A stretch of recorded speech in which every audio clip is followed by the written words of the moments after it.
Assalamualaikum. Saya akan terangkan chapter 4 di bawah subtopik transmission substation.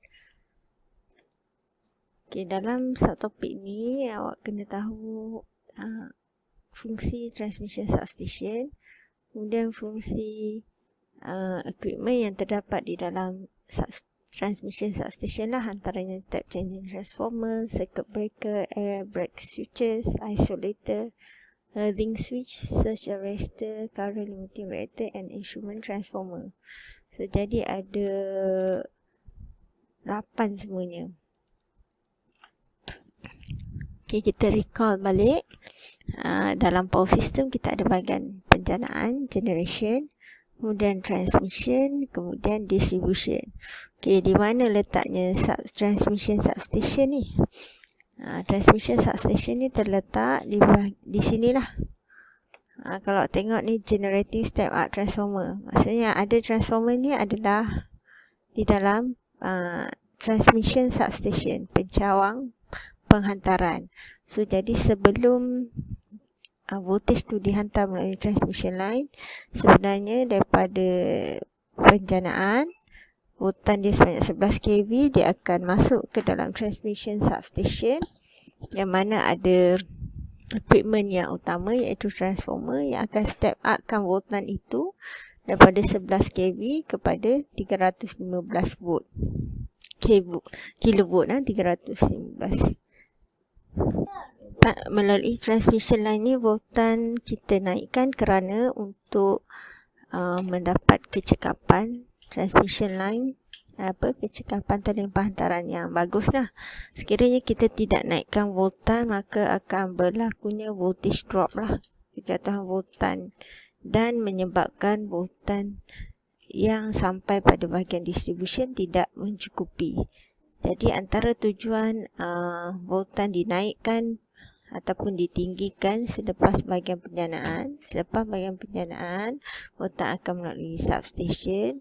Ada transformer akan step up kan, voltan itu kepada 315 volt, kemudian baru memasuki transmission line. Okay, pada bahagian transmission line ni memang very high voltage lah. Apa tujuan dia? Tujuan dia untuk meningkatkan kecekapan sistem kuasa serta untuk mengurangkan losses, kehilangan kuasa. Sekiranya voltan tidak dinaikkan, maka voltan yang akan sampai kepada pengguna tak cukup lah, power loss akan lebih banyak. Ini menunjukkan bagaimana tenaga elektrik diagihkan kepada pengguna lah. Jadi ini sebenarnya ini daripada bahagian penjanaan, dinaikkan pada transmission line 270 kV atau 400 kV, bergantunglah kepada output daripada penjana tu. Kemudian yang merah ini adalah substation, pencawang, yang mana kalau awak tengok 275 kV masuk ke transmission substation, kemudian dia step down kepada 132 kV lah. Step down 132 kV. Okey, yang 132 kV ni akan melalui lagi substation, pencawang. Kemudian dia akan di step down kepada 33 kV ya. Ini adalah transmission substation, diturunkan 33 kV. Kemudian yang warna hijau ini adalah distribution substation. Ini ialah pencawang pengagihan. Yang merah ni pencawang penghantaran. Perbezaan dari segi voltage dia lah. Okey, bila sebut pengagihan, maksudnya dia dah masuk ke pengguna lah. Ke consumer, pengguna. So, jadi daripada 33 kV akan masuk ke dalam pencawang pengagihan, kemudian diturunkan kepada 11 kV. 11 kV pula akan diturunkan kepada 415 volt. Ini pengguna domestik kalau tengok town kan. So 415 volt ni dia ada sistem 3 fasa. Pengguna akan mengambil 240 volt lah. Okey, tak ada dah step down transformer. Sistem 3 fasa punya wiring lah yang akan kita akan ambil. Awak akan ambil phase red dan neutral dapat 240. Awak tap phase yellow and neutral dapat 240. Okay, antara consumer yang lain ada juga yang guna 11 kV ya. Contohnya IKS, dia akan ambil banyak sikit lah. Ada yang ambil 33 kV, ini kilang-kilang yang besar lah. Okay, kilang automotif, petrochemical industry, mereka akan ambil 33 kV dan dia ada substation sendiri dan dia akan step down lah untuk kegunaan dia. Ini adalah single line diagram untuk power system. So, bermula dengan G.S, ini generating station 11 kV. Okay, kemudian daripada 11 kV ni akan pergi ke step up transformer, iaitu di dalam transmission substation, yang mana daripada 11 kV dia step up kepada 132 kV. Kemudian dia akan melalui primary transmission line 11 kV di sini, kemudian pergi sampai ke transmission substation lagi. Dalam substation tu ada transformer, ni simbol transformer. So daripada 132 kV yang masuk, yang keluar akan jadi 33 kV. Dia step down dah yang ni. Okay, kemudian dia step down kepada 33 kV melalui transmission line lagi, tapi kita namakan sebagai secondary transmission line. Okay, dan ada, ini dia akan pecah lah, ini 33 kV ya. Ada beberapa receiving station yang sama juga single line diagram dia macam ni. Okay, selepas secondary transmission, sekali lagi dia akan memasuki distribution substation. Okay, pencawang pengagihan yang mana daripada 33 kV diturunkan kepada 11 kV. Okay, kemudian ini dinamakan sebagai ini 11 kV ya, dinamakan primary distribution. Okay, selepas melalui primary distribution, 11 kV ini akan memasuki distribution substation, pencawang pengagihan lagi, yang mana dia akan diturunkan daripada 11 kV kepada 400 volt atau 415. Okay, yang ini semua ni ada transformer dalam dia. Yang first ni saja step up transformer, yang lain semua step down, diturunkan voltan. Okay, daripada transformer ni ataupun daripada distribution substation ni, 415 volt akan diagihkan kepada consumer, kita namakan secondary distribution. Jadi consumer akan dapat dari consumer ni, terutamanya kalau yang guna 415 ni domestik lah. Kalau perumahan dia akan guna single phase macam saya cakap tadi. Okay, ini adalah gambar transmission substation. Kalau awak perasan, dia akan tulis pencawang masuk utama. Pencawang masuk utama bermaksud pencawang di bahagian transmission lah. Okay, cumanya yang di sini dia ada daripada input dia 132, kemudian step down kepada 33, kemudian step down kepada 11 kV. Okay, apa definisi dia? Transmission substation ni. Transmission substation menghubungkan antara dua atau lebih transmission line. Yang mana where all transmission line have the same voltage. Okay, dia mesti ada voltan yang sama lah. Dalam transmission line, dalam transmission substation dia ada komponen ada equipment, iaitu transformer, yang mana yang paling penting sekali, yang boleh menurunkan atau menaikkan voltan. Kemudian ada voltage control, power factor correction, capacitor, reactor, dan sebagainya. Okay, nanti kita akan tengok. Okay, yang ini adalah bahagian generation voltage yang awak perlu tahulah. Bahagian generation sama ada dia menghasilkan 11 kV, awak punya power plant lah, menghasilkan 11 kV atau 22 kV atau 33 kV. Okay, selepas generation, kita akan step up bergantung kepada berapa output power plant awak. Bila nak step up, dia akan melalui transmission lah. Antara value ataupun nilai-nilai pada bahagian transmission kebiasaannya 66 kV, 132 kV, 275 kV ataupun 500 kV. Okay, bila bahagian distribution dia akan turun semula lah. turun kepada 400 volt lah, ataupun 240 volt ni single phase lah. Kalau 415 volt 3 phase. Kalau 66 kV tak, sebenarnya adalah untuk consumer yang besar lah. Macam contohnya perwajar dan sebagainya.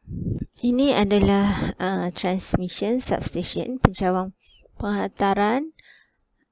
Diagram dia yang basic lah, yang basic. So dia bermula dengan nombor 1 ni ialah masukan daripada transmission line. Dan nombor 2 adalah ground wire. Okey. Ini adalah overhead line lah, talian penghantaran atas lah, yang warna merah ni. Okey. Apabila voltage memasuki bahagian transmission substation, pertama, akan ada alat untuk mengukur voltan tersebut. Nombor 4 ni, namanya adalah voltage transformer. Dia akan mengukur bacaan voltan yang masuk. Kemudian ada isolator ataupun disconnector switch. Ada switch ya. Isolator ni akan berfungsi memutuskan litar lah apabila berlakunya lebihan voltage dan sebagainya. So voltage yang ni voltage transformer, dia baca berapa voltan dia. Okay, dia akan hantar maklumat kepada protection system lah. Kemudian nombor 7, okay, nombor 6 dulu. Nombor 6 ni ialah nombor 6 tak ada Nombor 6 ni adalah circuit breaker. Tertinggal kat sini, ni adalah circuit breaker. Nombor 7 adalah current transformer. Circuit breaker ni bertujuan juga untuk protection, boleh memutuskan litar bila berlakunya lebihan arus ataupun voltage. Nombor 7 current transformer, mengukur arus. Nombor 8 adalah surge arrestor, penangkap kilat.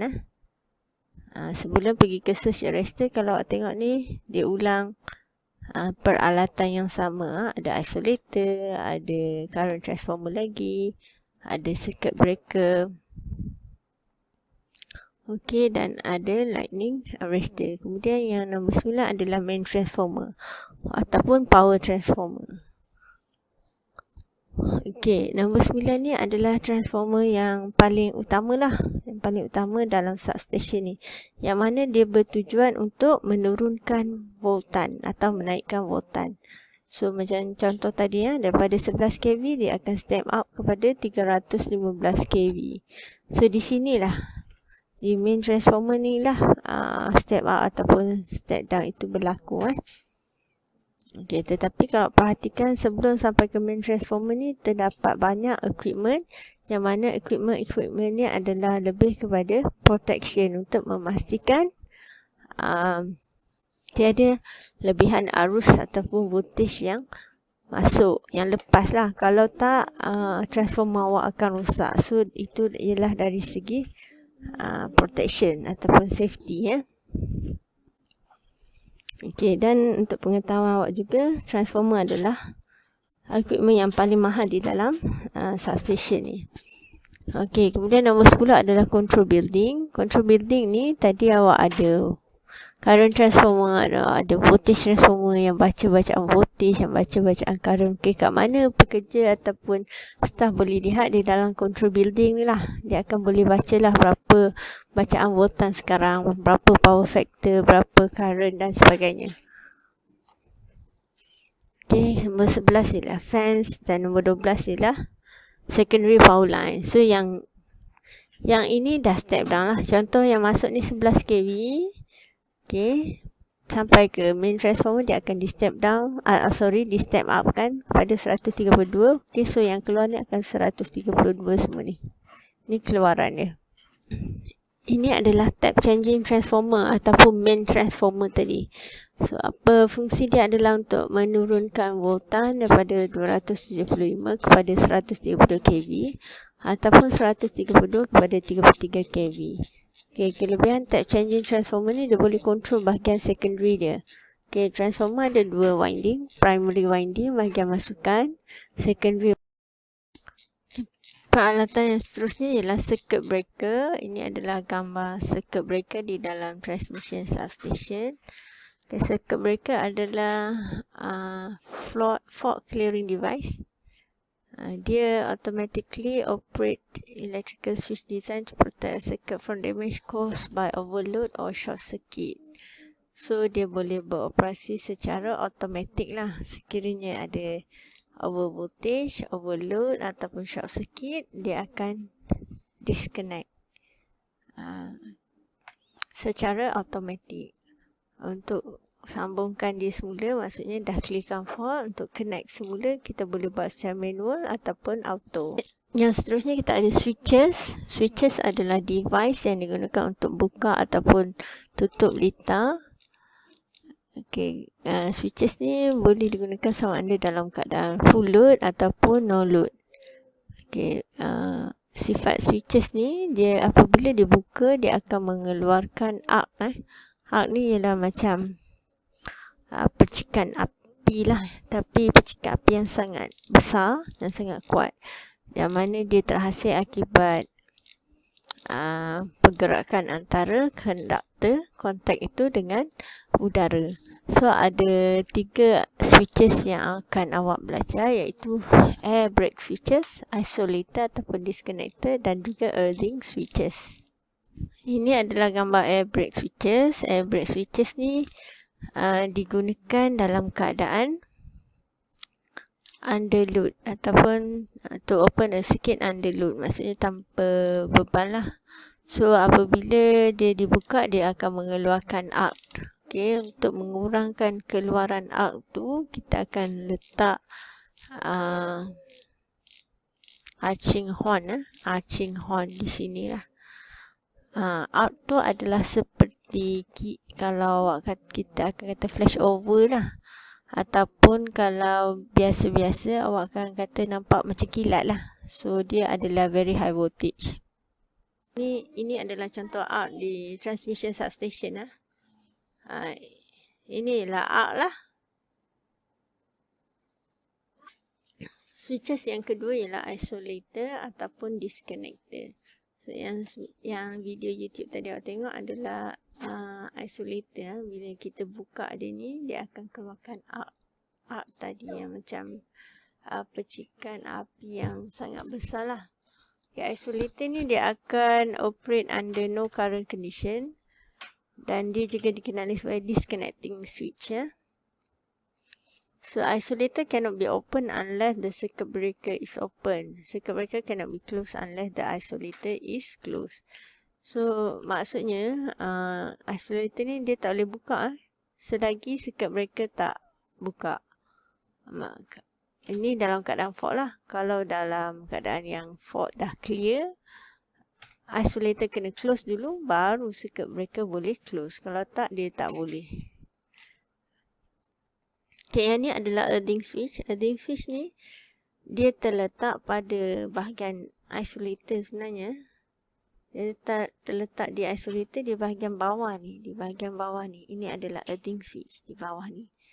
So, jadi earthing switch ni connected between the line conductor and earth. Okay. Earthing switch is mounted, terletak on the frame of isolator. So, earthing switch ni macam mana dia berfungsi? Apabila dia berfungsi untuk discharge over voltage and over current lah. Apabila isolator dalam keadaan open condition, switch ni akan close. Kenapa dia close? Sebab dia akan mengalirkan arus dan voltage yang berlebihan ke bumi.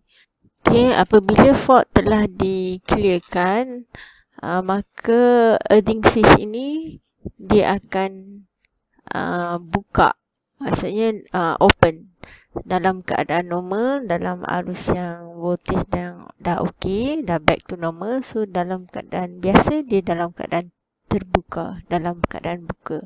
So bila berlakunya fault, dia akan close lah. Ini adalah gambar yang menunjukkan hubung kait antara circuit breaker, isolator dan earth switch. Dalam keadaan normal, circuit breaker dan isolator adalah on. ataupun tutup, manakala a switch adalah dalam keadaan off ataupun terbuka. Apabila fault berlaku, circuit breaker akan mula bukalah, memutuskan litar, diikuti oleh isolator. Manakala a switch pula dalam keadaan on, dia sambung. Okey, kerana apa? Kerana sebarang arus dan voltan yang berlebihan itu akan pergi ke earth. Okey, apabila fault ni telah diclearkan ataupun telah dibaiki, maka untuk menyambungkan semula litar tersebut, isolator kena on dahulu, barulah circuit breaker. Dan switch pula dalam keadaan off. Jadi dia akan back to normal condition lah. Ini pula adalah surge arrestor. Surge arrestor ni adalah sebagai penangkap kilat lah. Dia protect semua equipment di dalam substation daripada kilat. Kemudian yang seterusnya adalah current limiting reactors. Ini digunakan untuk mengurangkan arus litar pintas. Reduce the short circuit current to allowable level for other equipment. Supaya arus short circuit yang lalu itu tidak merosakkan semua peralatan lah. So, dia diletakkan secara siri pada busbar, line dan juga load. Kemudian kita ada instrument transformer. Instrument transformer ni ada dua. Satu ialah voltage transformer, satu ialah current transformer. Instrument transformer iaitu voltage transformer adalah alat yang digunakan untuk mengukur voltan. Konsep voltage transformer ni dia sama seperti transformer lah. Dia ada primary winding dan secondary winding. So primary winding akan membaca voltage yang tinggi yang pada transmission line, manakala secondary winding akan step down the voltage kepada nilai yang boleh diletakkan ataupun dipaparkan pada alat pengukuran di dalam control room. So tujuan voltage transformer ni sebagai alat pengukuran lah. Kemudian kita ada current transformer. Ini adalah current transformer.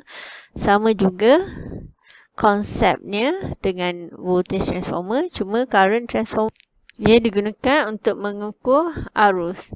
Jadi arus yang diukur akan dihantar kepada control room untuk dimonitor lah.